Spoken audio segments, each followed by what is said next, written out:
We've likely still got a few months left to go until Samsung debuts its next major flagship, the Galaxy S25. But for those out there considering about upgrading, comparing the Galaxy S24 Ultra with the predicted Galaxy S25 Ultra specs can give you a solid indication of whether to start saving up for a new phone now or hold off for another generation. With the Galaxy S25 Ultra slated to debut early next year, now's the perfect moment to compare it with the current flagship. And while the Galaxy S24 Ultra tops our rating of the best Samsung phones, the question is whether the Galaxy S25 Ultra will offer enough new features to make customers contemplate forking over the money to upgrade to a new phone. Below, we've compiled all the speculations and leaks that have appeared so far about the Galaxy S25 Ultra to see how it compares up to the Galaxy S24 Ultra. While it's too early in the rumor cycle to say precisely when the Galaxy S25 Ultra will get here, if history stands, we'll see it hit shops somewhere in early 2025, perhaps in January or February. For perspective, this year's Galaxy S24 release was the earliest in the flagship's history to date, with a Galaxy Unpacked event taking place on January 17 and the S24 models shipping out 2 weeks later on January 31. The Galaxy S24 Ultra also witnessed a price hike over its predecessor, going to $1,299 from the Galaxy S23 Ultra's $1,199 price tag. For the Galaxy S25 Ultra, that price could go up even higher, with analyst Ming-Chi Kuo stating that the Snapdragon 8 Gen 4 expected to power the forthcoming flagship could drive up the phone's pricing. But nothing more definite has appeared at this moment. The Galaxy S24 Ultra already sports a massive 6.8-inch screen, but the Galaxy S25 Ultra could increase it up slightly. Noted leaker Ice Universe stated back in August that the next Galaxy S25 Ultra will feature a 6.86-inch display. Not a significant difference, but one that puts it in sync with its competition, Apple's iPhone 16 Pro Max. What's notable about the larger screen is Samsung's tipped to chop down the flagship's bezels, cutting the phone's overall dimensions despite the bigger display.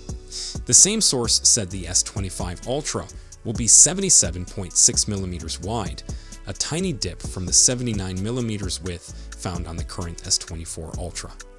We've also heard reports that Samsung is switching to rounder corners for the S25 Ultra and ditching the squared-off corners its Ultra phones have sported since the Galaxy S22 Ultra. Between the curvier design, thinner bezels, and narrower frame, the S25 Ultra should be a bit easier to hold for long periods than its predecessor. The Galaxy S24 Ultra scores high on our list of the top camera phones, having a main 200 megapixels main, a 12 megapixels ultra-wide camera, a 10 megapixels telephoto lens with a 3x optical zoom, and a new 50 megapixels telephoto camera with a 5x optical zoom. Early Galaxy S25 Ultra camera speculations suggest we could be in for some modest changes, with the ultra-wide lens moving from 12 megapixels to a 50 megapixels sensor on the forthcoming flagship. The 200 megapixels main camera, 12 megapixels selfie camera, and 50 megapixels telephoto cameras are expected to remain unaltered, though they could receive some under-the-hood adjustments that make for a smoother user experience. Rumor has it the telephoto lens on the S25 Ultra will get variable capabilities that may feature fixed focal lengths between 4 to 5x zoom and then again between 6 to 7x zoom, thereby expediting the process when capturing video.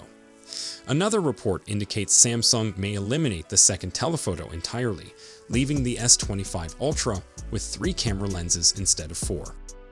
Given the use of the Snapdragon 8 Gen 3 in the Galaxy S24 Ultra, odds are the Galaxy S25 Ultra will have a Snapdragon 8 Gen 4 CPU. Qualcomm has previously announced we'll be seeing the Snapdragon 8 Gen 4 in October, which fits up with an early 2025 release for Samsung's flagship series. However, leaked early Snapdragon 8 Gen 4 benchmarks aren't exactly worth writing home over. According to the leaked Geekbench data, the Snapdragon 8 Gen 4 matches the best score obtained by an A18 Bionic-powered iPhone. In our tests, the iPhone 16 Pro produced Geekbench single and multi-core scores of 3,400 and 8,341, respectively, while the iPhone 16 Pro Max came close at 3,386 and 8,306. Whereas one report of a Galaxy S25 Ultra running a Snapdragon 8 Gen 4 produced values of 3,069 and 9,080 respectively. Another solid rumor indicates that the Galaxy S25 Ultra would receive faster UFS 4.1 speeds, which would increase the phone's performance even more.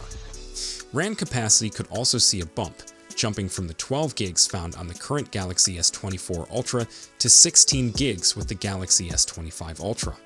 That would make it better able to manage multitasking and handling Galaxy AI queries.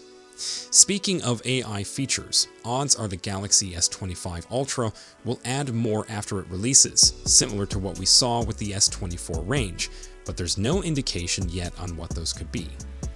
In terms of battery life, the Galaxy S24 Ultra already landed on our top phone battery life list with its 5,000 mAh cell capable of lasting approximately 17 hours in our battery testing.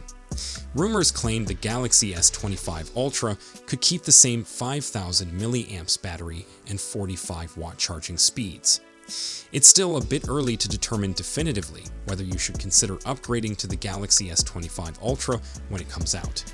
Based on what we know so far, the hardware advancements over the Galaxy S24 Ultra appear small, but Samsung could have some fancy new tech or AI-powered features up its sleeve to sweeten the bargain.